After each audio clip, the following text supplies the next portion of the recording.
Continuamos con la fisiología de la velocidad. Ahora vamos a ver en los próximos videos la sistematización fisiológica de la velocidad.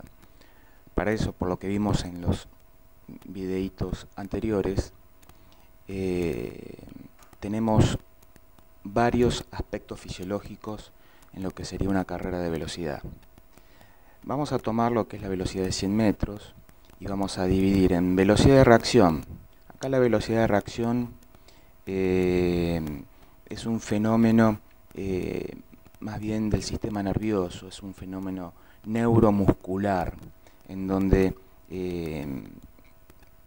iría desde que se presenta el estímulo al cual reaccionamos. Por ejemplo, en una partida de velocidad, la velocidad de reacción es escuchar el sonido de partida y hasta que se produce el primer movimiento. Eso sería la velocidad de reacción.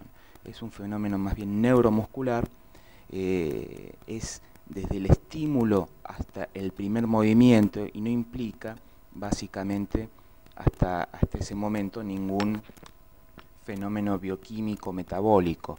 Ya en los 3 o 4 primeros pasos, ahí ya empezamos la aceleración, pero en este concepto, en esta sistematización del entrenamiento biológico de la velocidad, tendríamos una velocidad de reacción que va desde el estímulo que percibe el atleta, el deportista o cualquier persona, hasta la primera reacción motora, o sea, la primera contracción muscular que responde a ese estímulo.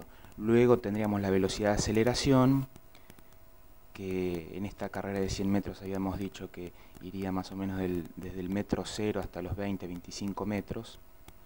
Una máxima velocidad, o sea, la máxima velocidad posible que logramos, que en esta carrera de 100 metros estaría entre los 30 y los 50 metros, la vamos a llamar metodológicamente velocidad lanzada, o sea, es la máxima velocidad posible. Acá vemos la máxima velocidad que se logra. Entonces tendríamos una velocidad de reacción, una velocidad de aceleración, una velocidad cíclica máxima, se la llama también, según los autores, velocidad cíclica máxima o velocidad lanzada. Hay que tener en cuenta que la nomenclatura en métodos de entrenamiento puede variar.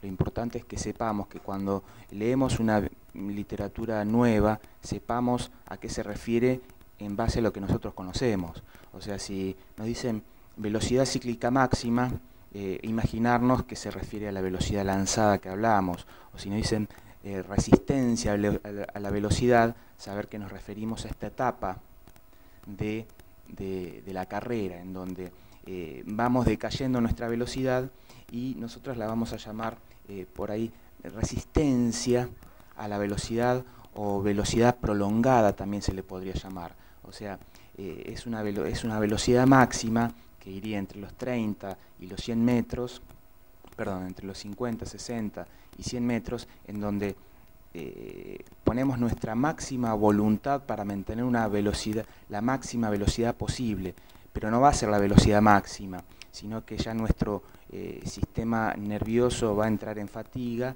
y vamos a ir sumando componentes de ácido láctico, por lo que no vamos a poder mantener esta velocidad.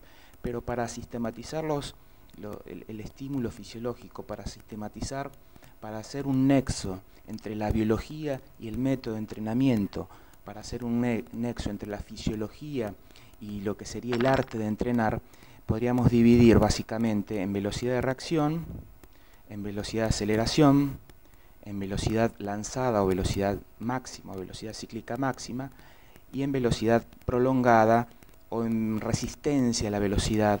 Vamos a ver que se puede subdividir a la vez esta velocidad final.